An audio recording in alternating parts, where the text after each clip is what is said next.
তার মানে টাকা যার বেশি অসুখ তার বেশি, কিচ্ছু খেতে পারে না। দেখবেন ধনীদের খাবারের ডায়েটে থাকে ভেজিটেবলস আইটেম, ঠিক কিনা? এমনি হজম হয় না, আবার ডাক্তারের কাছে গেলে বলে কিচ্ছু খাবেন না, খালি ঘাস খাবেন। কি খাবেন? মানে ভেজিটেবল খাবেন, সবজি খাবেন তো সুস্থ থাকবেন। আছে না নাই? ঘুম নাই, শান্তি নাই। এই যে কোম্পানিগঞ্জ বাজারের যারা কুলি মজুর শ্রমিক, এদের ঘুমে ঝামেলা আছে? কথা বলেন। ধনী পয়সাওয়ালা কোটিপতি সে ঘুমের ট্যাবলেট খায়, ঘুমের জন্য যে ট্যাবলেট লাগে রিকশাওয়ালা ওইটাই জানে না, ঠিক কিনা?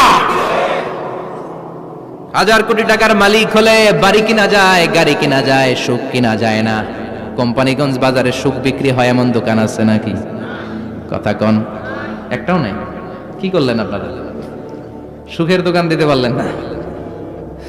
কি আজীব তামাশা! টাকা দিয়ে সুখ কিনা যায় না, গাড়ি কিনা যায়, বাড়ি কিনা যায়, কিন্তু সুখ নো ওয়ে, কেনা যায় না। টাকা হলে জাজিম কিনা যায়, বালিশ কিনা যায়, ঘুম কিনা যায় না। ঘুম কিনা যায়? ফার্মেসিতে ডাক্তারের কাছে যে যদি বলেন 2000 টাকার ঘুম দেন, দিবে? ডাক্তার কি বলবে? দূর মিয়া, আমারই ঘুম আসে না, তোমারে আমি ঘুম বিক্রি করুম। আচ্ছা না নাই? শ্রমিক ভাই, রিকশাওয়ালাদের ঘুমের ঝামেলা নাই, যেখানে রাই তো এখানেই, যেখানে রাই তো এখানেই কাই। ওর মাথা লাগতে দেরি বিছানায়, নাক ডাকতে দেরি হয়, ওর নাকের ডাকের আওয়াজে ট্রাকের ইঞ্জিনও ফেল, ঠিক কিনা? এজন্য আমরা বরকতে বিশ্বাসী। অল্প খাবো, অল্প পড়বো, অল্প জমাবো, অল্পের ভেতর বরকত দিয়েছে কে? এজন্য মেহমান আসলে বিশ্বনবী খুশি হতেন, আমরাও মেহমান আসলে খুশি হব। রাজি আছি না নাই? সবাই রাজি? মেহমানদারি করাবেন তো? এরপরে বিশ্বনবী ইনসাফ করতেন। কি করতেন? ইনসাফ করতেন। বিচার করার সময় বিশ্বনবী ইনসাফ করতেন। গোটা বিশ্বকে ইনসাফ শিখিয়েছেন বিশ্বনবী। আমাদের দেশেও তো ইনসাফ হয় না? হাইকোর্টে, সুপ্রিম কোর্টে, গ্রাম্য সালিশে আছে, আছে। আহা, আহকামুল হাকিমিনের দরবারে সবগুলো বিচার আবার বসবে। চিল্লায় বলেন ঠিক কিনা? অমিয়া দুনিয়াতে বিচারপতি বিচারের রায় দেয়, ওই বিচারপতিরও বিচার আছে না নাই? সবচেয়ে বড় বিচারপতির নাম কি? বিশ্বনবী ইনসাফ করে গোটা বিশ্বকে দেখিয়ে গেলেন কেমন করে বিচার করতে হয়। বিশ্বনবীর কাছে কখনো বিচার আসলে বিশ্বনবী দুই পক্ষের কথা শুনে রায় দিতেন। পড়েন সুবহানাল্লাহ। সব সময় দুই পক্ষের কথা শুনে রায়। এখন কি দুই পক্ষকে সমান প্রিভিলেজ দেয়া হয়? কথা বলেন। কারণ কোরআন দিয়ে বিচার হয় না। কোরআন দিয়ে বিচার হোক আমরা চাই কি চাই না? আমার সংসদ ভবনের ভেতরে কোরআনের আইন দিয়ে সংসদ ভবন কায়েম হোক আমরা চাই কি চাই না? সেনাবাহিনীর ভেতরে দরবার হলগুলোতে যখন আলোচনা বসে কোরআন মাঝখানে থাকবে। চিল্লায় বলেন ঠিক কিনা? দেশের সবগুলো ক্যান্টনমেন্টের ভেতরে কোরআন থাকার দরকার আছে না নাই? সবগুলো আদালতের ভেতরে কোরআন থাকার দরকার আছে না নাই? কোরআনের আইন অনুযায়ী আমার দেশের সব নিয়ম কারণ চলবে আমরা চাই কি চাই না? এই কোরআনের আইনের বিরুদ্ধে যদি কোনো আইন পাশ করা হয় আমরা ওই আইনের বিরুদ্ধে চিৎকার করে বলেন ঠিক কিনা? আমরা এই কোরআনের জন্য সব বাজি রাখতে রাজি আছি, আমরা জীবন বাজি রাখতে রাজি আছি, আমরা দেহের তাজা রক্ত বিলিয়ে দিতে রাজি আছি। যারা বলেন ঠিক কিনা? কোরআনের জন্য কে কে ময়দানে থাকতে রাজি আছেন? হাত উঁচু করে আল্লাহর দেখা।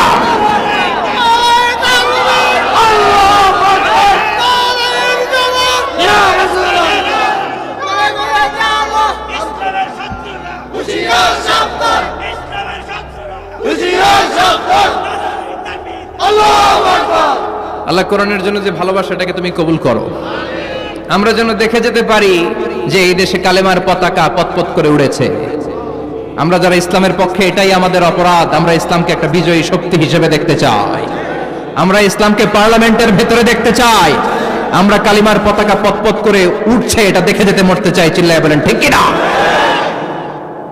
বিশ্বনবী ইনসাফ শিখালেন। বিচার আসলে দুই পক্ষের কথা শুনতেন। বিশ্বনবীর স্ত্রী সাউদা এসে বলে, নবী আমি আপনার কুমারী বউ আয়েশার ঘরে তরকারি নিয়ে গিয়েছিলাম, ঝোল নিয়ে গিয়েছিলাম, কোন বর্ণনায় পায়েস নিয়ে গিয়েছিলাম। তরকারি দেওয়ার পরে আপনার স্ত্রী রেগে বলে, তরকারি দিলা কেন? আমি কি তরকারি রাঁধতে পারি না?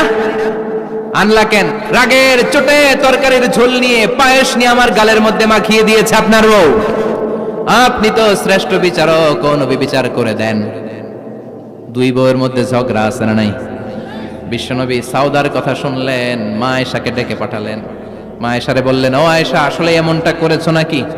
মা আয়েশা বলে, নবী তখন আমার মেজাজটা বড্ড গরম ছিল, রাগের মাথায় ঝোল নিয়ে আমি সাউদার মুখে লাগিয়ে দিয়েছি। আসলে কাজটা কথা শুনে রায় দেয় নাই, ঠিক কি না? দুইজনের কথা শুনে বিশ্বনবী বললেন, আমার আদালতের রায় হচ্ছে কিসাস, টিট ফর ট্যাট। যেমন করেছো তেমন, ঘুষি মারলে ঘুষি, গুতা মারলে গুতা, ঠেলা মারলে ঠেলা, আচ্ছা না নাই? সাউদাকে যেমনি তুমি পায়েস মাখিয়ে দিয়েছ, সাউদাও পায়েসের বাটি থেকে কিছু পায়েস নিয়ে আয়েশার গালে মাখো। সুবহানাল্লাহ পড়েন। সাউদাও বিশ্বনবীর রায় অনুযায়ী বাটি থেকে পায়েসের ঝোল নিয়ে মা আয়েশার গালের মধ্যে মেখে দিলেন। মা আয়েশা কি আর করবেন, হেসে দিলেন। সাইয়েদাতুনা সাউদাও হাসলেন, বিশ্বনবীও হাসলেন। আরশের উপর থেকে খুশি হয়ে গেল কে? এজন্য কোরআন দিয়ে যদি, কোরআনের নিয়ম দিয়ে যদি, বিশ্বনবীর শেখানো পন্থায় যদি বিচার হয়, ওই বিচারের মধ্যে ইনসাফ থাকবে, জুলুম থাকবে না। ওই বিচারের মধ্যে কোনো স্কাইপি কেলেঙ্কারি হবে না। আমাদের টেলিফোনের ফোনালাপ ফাঁস হয়ে যায়, স্কাইপি ফাঁস হয়ে যায়, অনেক ঝামেলা হয়ে যায়, আছে না নাই? এরপরেও জনগণের চোখ খুলে না। আল্লাহ তুমি চোখ খোলার তৌফিক দাও, সহি সমঝ দান করো, পড়ে না আমিন। বিশ্বনবী ইনসাফ করতেন। বনু মাখজুমিয়া গোত্রের এক মহিলা চুরিতে ধরা পড়ল। কিসে ধরা পড়ল? কথা বলেন। চুরিতে। চুরি করলে নিয়ম কি? লাউ চুরি করলে, আম চুরি করলে, কলা চুরি করলে হাত কাটা যাবে না, এটা বড় চুরি। সুবহানাল্লাহ। উমরে ফারুক বলেছেন, দুর্ভিক্ষের বছরে কেউ যদি চুরি করে তার হাত কেটে দেয়া যাবে না, কারণ এটা অভাবের চুরি, এটা স্বভাবের চুরি না, ঠিক কি না? ঘরে খাবার নাই, পেটে দানা পানি নাই, লাউ চুরি করছে, মুরগি চুরি করছে, এই চোরের হাত কেটে দিও না, কারণ সে ক্ষুধার্ত। পেটে খাবার আছে, গায়ে জামা আছে, সমাজে সম্মান আছে, তারপরও পুরো দেশটা খেয়ে ফেলতে চায়, এরকম ডাকাত আছে না নাই? দেশের টাকা পাচার করে, ব্ল্যাক মানি করে, এরকম ডাকাত আছে না নাই? ঘুষ খেতে খেতে পেটটা এরকম হাতির মতো মোটা করেছে, এরকম ডাকাত আছে না নাই? দেশের সবকিছু লুণ্ঠন করে, এরকম আছে না নাই? এই ডাকাতদের হাত কাটার মধ্য দিয়ে হাত কাটার প্রোগ্রাম শুরু করতে হবে। এরকম একটা ডাকাতের হাত কেটে যদি দেশের গভর্নমেন্ট বাইতুল মোকাররমে জুমার নামাজের সামনে লাইভ সম্প্রচার করে, সারা বাংলাদেশের 18 কোটি মানুষ যদি দেখে, আর কেউ চুরি করবে? চুরি করার আগে 3 বার লাভ দিবে, যেরকম, ঠিক কিনা? বনু মাখজুমিয়া গোত্রের এক নারী চুরিতে ধরা পড়ল। ভেরি প্রেস্টিজিয়াস এন্ড ডিগনিফাইড ফ্যামিলির মেয়ে। এলাকায় সম্ভ্রান্ত কিছু ফ্যামিলি থাকে না, এরকম বড় ফ্যামিলির মেয়ে। সব সাহাবারা বলল, এখন যদি নবী হাত কেটে দেয় মদিনাতে তো মারামারি হবে। ওসামা বিন যায়েদকে বলল, ওসামা তুমি বিশ্বনবীর সবচেয়ে প্রিয় পাত্র, হুব্বু রাসূলিল্লাহ, তুমি যাও বিশ্বনবীর বলো হাত যেন কেটে না দেয়। ওসামা যে বলে, নবী গো, সব সাহাবারা বলেছে এই মেয়ের হাত কাটলে মদিনায় ঝামেলা হবে, হাত কেটে দিয়েন না। এই কথা শুনে বিশ্বনবীর চেহারাটারে লাল করে দিল কে? বিশ্বনবী বললেন, ওসামা কোত্থেকে এত বড় স্পর্ধা পেলি রে তুই ওসামা? এই আইনটা তো আমি বানাই নাই, আরশের উপর থেকে এই আইনটা নাজিল করেছে কে? আস-সারিকু ওয়াস-সারিকাতু ফাকতাউ আইদিয়াহুমা জাযাআম বিমা কাসাবা নাকালাম মিনাল্লাহ ওয়াল্লাহু আজিজুন হাকীম। সুবহানাল্লাহ পড়েন। If anyone steal something very precious from the society, from house, the government should cut down his right hand. দামি কিছু চুরি করলে গভর্নমেন্ট কাটবে, আমরা কাটতে পারবো? এটা সরকারের কাজ, সরকার ডান হাত কেটে দিবে। ওসামা, এটা আল্লাহর আইন। কেমন করে আল্লাহর আইনে তুমি সুপারিশ করতে আসো? কোন বনু মাখজুমিয়া গোত্রের মেয়ে? ওই মেয়ে তো দূরের কথা, আমার কলিজার টুকরা ফাতেমাও যদি চুরি করে, আমি রামদানিয়ে ফাতেমার ডান হাতটা এক কোপ দিয়ে কেটে দিতে এক মুহূর্ত দেরি করব না রে ওসামা। জাস্টিস, ইনসাফ শিখে নাও। কেমন করে প্রতিষ্ঠা করেছে বিশ্বনবী, চিৎকার করে বলেন ঠিক কিনা? এগুলো হচ্ছে বিশ্বনবীর অভ্যাস, আচরণ। বিশ্বনবী ধীরস্থির ভাবে কথা বলতেন, তাড়াহুড়ো করতেন না। সাহাবারা বলতেন, বিশ্বনবী যখন কথা বলতেন প্রতিটা শব্দ আলাদা করা যেত, প্রতিটা অক্ষর আলাদা করা যেত। আল্লাহু আকবার। আবার জরুরি কোনো কথা যখন বিশ্বনবী বলতেন, ওইটাকে 3 বার বিশ্বনবী রিপিট করতেন। কয়বার? কারণ জরুরি। কারণ কি? যেন না ভুলে যায়, ভুল যেন না হয়, 3 বার বলতেন। বিশ্বনবী একবার তাকওয়া নিয়ে ওয়াজ করতেছিলেন আর বলছিলেন তাকওয়া হা হুনা হা হুনা হা হুনা, তাকওয়া এইখানে এইখানে এইখানে। কয়বার বললেন? কারণ তাকওয়ার ওয়াজ কি কম গুরুত্বপূর্ণ নাকি বেশি গুরুত্বপূর্ণ? তাকওয়া মানে কার ভয়? যাদের হৃদয়ে আছে আল্লাহর ভয়, তারা কভু পথ ভুলে যায় না। আল্লাহর প্রেম ছাড়া এই দুনিয়ায় কারো কাছে কোনো কিছু চায় না, ঠিক কি না? যাদের হৃদয়ে আছে আল্লাহর ভয়, তারা কভু পথ ভুলে যায় না। আল্লাহর প্রেম ছাড়া এই দুনিয়ায় কারো কাছে কোনো কিছু চায় না। রাতের আধারে যারা সেজদাতে রয়, দু চোখের শ্রুতে নদী যেন বয়। রাতের আধারে যারা সেজদাতে রয়, দু চোখের শ্রুতে নদী যেন বয়। ছলনার হাতছানি যতই ডাকুক, ছলনার হাতছানি যতই ডাকুক, পেছনে ফিরেও সে তাকায় না।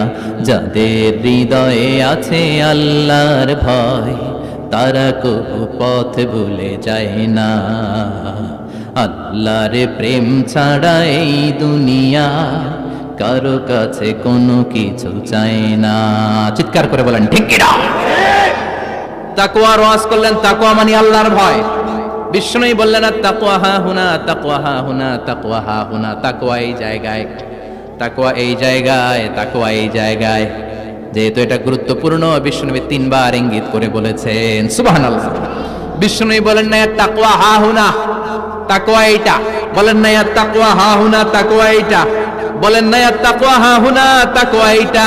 জুব্বায় তাকওয়া, দাড়িতে তাকওয়া, টুপিতে তাকওয়া বলে নাই। তাকওয়ার আসল জায়গা হলো হৃদয়। এজন্য যাদের হৃদয়ে আল্লাহর ভয় আছে, তারা কোনোদিন পথ হারাতে পারে। তাদেরকে সিরাতুল মুস্তাকিমের উপর দায়েম রাখে কে? কি সুন্দর অভ্যাস ছিল বিষ্ণুনবীর, মানার দরকার আছে না নাই? বিষ্ণুনবীর আরেকটা অভ্যাস ছিল, বাসি খাবার খেতেন না, জানেন? বাসি খেতেন না, অল্প খেতেন, কিন্তু যেটা খেতেন ভালোটা খেতেন। অল্প খেতেন কিন্তু যেটা খেতেন ভালো খেতেন। মধু খেতে পছন্দ করতেন, কিন্তু মধুর মধ্যে দুর্গন্ধওয়ালা একটা মধু আছে না, মাগাফির, বুখারীতে লম্বা ঘটনা, ওইদিকে যাব না। এই মাগাফিরের মধু উনি খেতে চাইতেন না। ভালো সুগন্ধিওয়ালা মধু তিনি বিশ্বনবী খেতে পছন্দ করতেন। বিশ্বনবীর খাবারের তালিকায় সবচেয়ে পছন্দনীয় তালিকায় ছিল এই মধু। মধু খেতেন, দুধ খেতেন, খেজুর খেতেন, জব খেতেন, বার্লি খেতেন, ছাগলের বাজুর মাংস খেতে পছন্দ করতেন, সিনার মাংস। সুবহানাল্লাহ কইবেন না? What a choice! কি চয়েস ছিল বিশ্বনবীর! বাজুর মাংস খেতেন। বিশ্বনবী লাউ খেতে পছন্দ করতেন, লাউ। রুম্মান ফল খেতে পছন্দ করতেন, রুম্মান মানে ডালিম। রুম্মান মানে কি? ডালিম খেতে পছন্দ করতেন। মাশরুম খেতে পছন্দ করতেন। সুবহানাল্লাহ পড়েন। মাশরুমের স্যুপ পাওয়া যায় না রেস্টুরেন্টে? বিষ্ণু বলতেন আল কামআতু মিনাল মান্নি ওয়া মাউহা শিফাউন লিল আইন। এই কামআহ মানে মাশরুম, ব্যাঙের ছাতা, এটা হলো মান্না সালোয়ার মতো দামি খাবার। আর এই মাশরুমের স্যুপ চোখের জন্য মহৌষধ। যাদের রাত কানা দিন কানা আছে, মাশরুমের স্যুপ খান, চোখ ভালো করে দিবে কে? এজন্য বিষ্ণুনবী যেগুলো খেত এগুলো খাওয়ার দরকার আছে না নাই? বিষ্ণুনবীর যে সুন্দর চরিত্র ছিল, আচরণ ছিল, এগুলো পালনের দরকার আছে না নাই? তাহলে বিশ্বনবীর 3টা কথা বলবো বলেছিলাম। প্রথম কথা ছিল দেখতে কেমন ছিল। অনেক কথা, এত বলা যাবে না, সংক্ষেপে বললাম যে বিশ্বনবীর আচরণ কেমন ছিল। এখন শুনবো, শেষ কথা বলে যাই, বিশ্বনবীর ইন্টেলেকচুয়াল পাওয়ার কেমন ছিল, ওনার বুদ্ধিমত্তা কেমন ছিল। Our beloved prophet Muhammad, the last messenger, was a very good mediator. বিশ্বনবী ভালো মিডিয়েটর ছিলেন। বিশ্বনবী ভালো মধ্যস্থতাকারী ছিলেন। ঝগড়া লাগলে মিলাই দিতে পারতেন চমৎকার। সুবহানাল্লাহ। বাড়িতে দেয়া জিমায় পড়ছেন? কষ্ট হচ্ছে? আর কয়েক মিনিট পড়বো, একটা তাকবীর দেন, লিল্লাহি তাকবীর। He was a very good mediator. মধ্যস্থতাকারী ব্যক্তিত্ব ছিলেন। স্বামী স্ত্রীর মধ্যে ঝগড়া লাগলে মিলায়া দিতেন, বন্ধু বন্ধু ঝগড়া মিলায়া দিতেন, সমাজে সমাজে মারামারি মিলায়া দিতেন।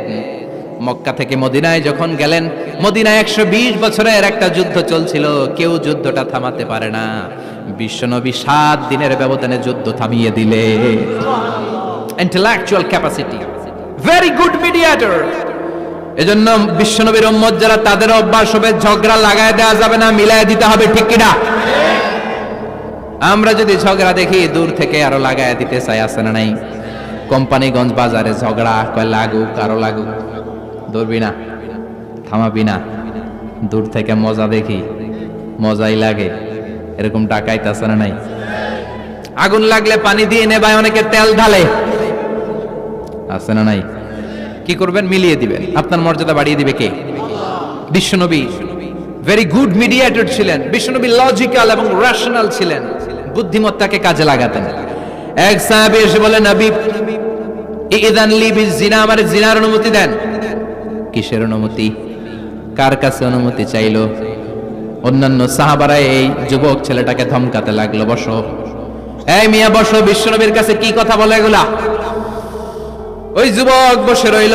বিশ্বনবী কাজ সারলেন, এরপর বললেন, আইনাস শাবাব, ওই যুবকটা কোথায়, এদিকে আসো, কি চাইছো বলো। কয়, বিশ্বনবী আপনি আমারে জিনা করার অনুমতি দেন। বিশ্বনবী যুবকটারে কাছে ডেকে আনলেন, বললেন, ও যুবক, তোমার ঘরে বোন আছে কিনা? কয়, আছে। তোমার বোনের সাথে কোনো পুরুষ জিনা করুক, তোমার কেমন লাগবে? সে বলে, আমি এই পুরুষটারে হত্যা করব। হত্যা করবা? ওকে, ডান। তোমার ঘরে মা আছে কিনা? আছে। তোমার মায়ের সাথে পর পুরুষ জিনা করবে, কেমন লাগবে? কয়, আমি সাইজ করবো ওরে।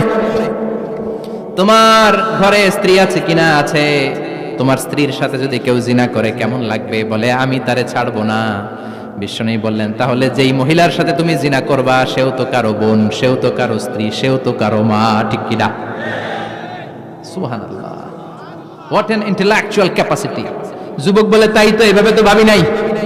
আমি যার সাথে পাপ কর্ম করব, সেও তো কারো বোন হবে, সেও তো কারো মা হবে, সেও তো কারো স্ত্রী হবে। ও নবী, আপনি আমারে মাফ করে দেন, আমার জন্য দোয়া করে দেন, যেন তাকওয়ার উপর জীবন প্রতিষ্ঠা করতে পারি। লজিক্যালি জিনিসকে সলভ করার চেষ্টা করতেন।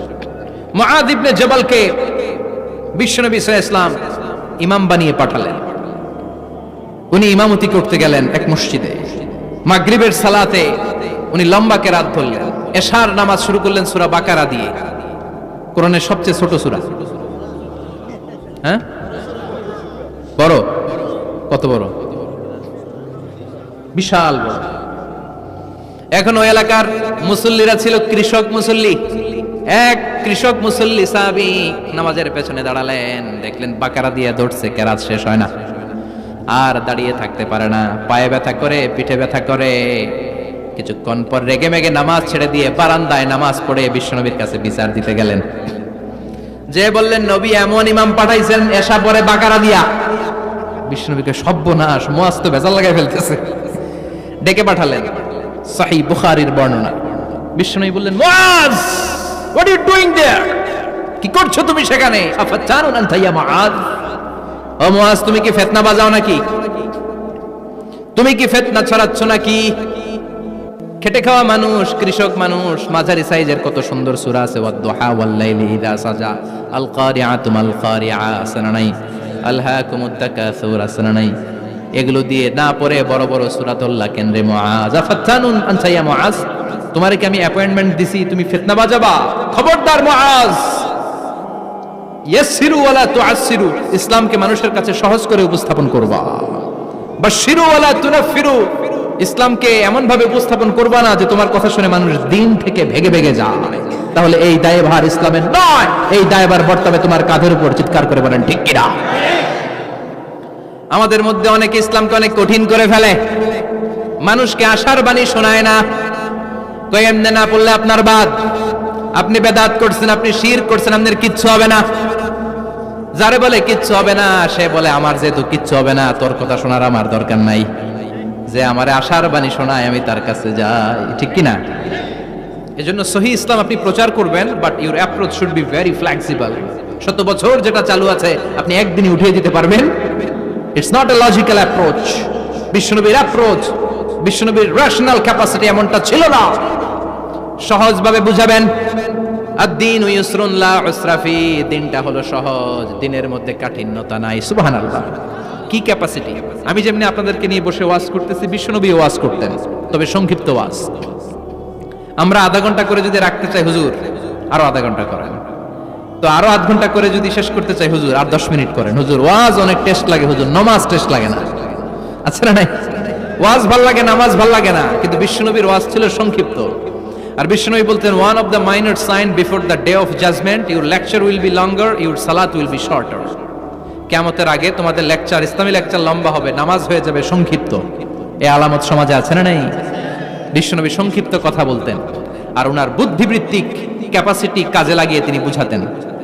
হাত দিয়ে ইঙ্গিত করতেন, আঙ্গুলের বিভিন্ন ব্যবহার সমাজে আছে না নাই? এরকম করলে এটারে লাইক বলে না, এরকম করলে বলে ডিসলাইক। আবার ক্রিকেট এরকম করলে কয় ছক্কা, আবার একটা উড়াইলে কয় তুই যা।